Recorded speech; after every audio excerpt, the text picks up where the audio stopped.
most of us, our playing days are over, and for good reason, too.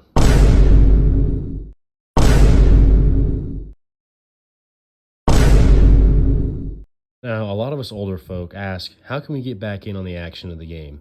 And it comes down to one simple answer.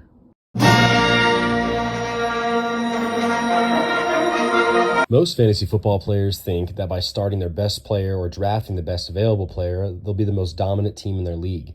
While that's often not always true, as matchups and other external factors play a crucial role in each player's individual performance.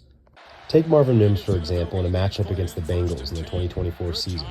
He was averaging around 17 fantasy points per game throughout the year, and then in Week 17 against the Bengals' bun secondary, he had around 23 fantasy points. Now look at George Pickens, one of the most physically gifted wide receivers in the entire NFL, and he makes spectacular catch after spectacular catch, but he has Russell Wilson throwing to him. Unlimited diarrhea. Unlimited. Now, we all know that fantasy football has really unique features that use statistical prediction based off previous stats on who you should draft at the beginning of the season, on who you should start each week, and what can help you trade-wise as the season goes on. But those statistical predictions don't always help you understand the full picture.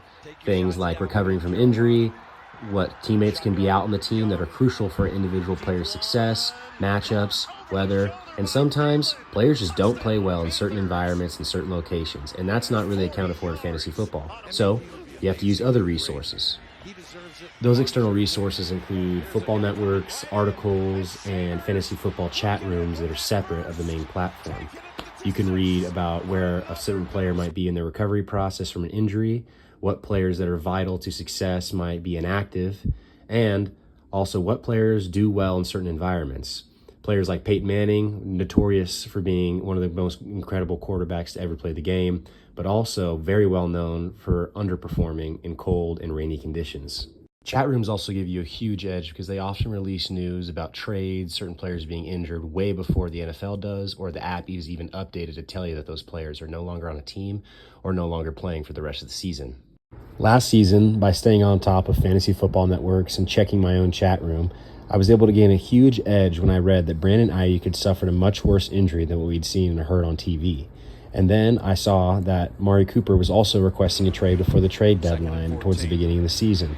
Before anyone else in my league can know the news, I proposed a trade to get Amari Cooper for Brandon Ayuk, which allowed me to win several games down the stretch with a much better receiver who wasn't injured and out for the season.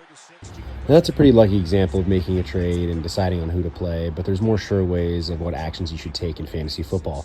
An example being DK Metcalf versus Pat Surtain in Week 1 of the 2024 season. In the 2023 season, DK Metcalf averaged around 18 fantasy points and being probably a top 10 wide receiver in the NFL. In the full 2024 season, he averaged around 15 to 16 fantasy points. But in Week 1 against the Denver Broncos, where he matched up against Pat Surtain, he only had around 5.9 fantasy points. Now, you'd think that when playing the Broncos, a team going into the season was ranked pretty low, he'd have quite a day. But turns out, going against Defensive Player of the Year corner Pat Surtain, he had a pretty rough game and did not score that many fantasy points overall. As a community, fantasy football requires a lot of collaboration, whether that's getting some friendly advice from someone in your league, or, like I mentioned earlier, visiting those chat rooms, fantasy football networks, or any type of sports network to keep up what's going on with the players on your team. As a whole, fantasy football has so many players across the country participating and having a blast. It requires immense communication to be successful, whether that's logical or emotional. It's all important and gives you the best chance at being the best team in your league. Thank you for watching.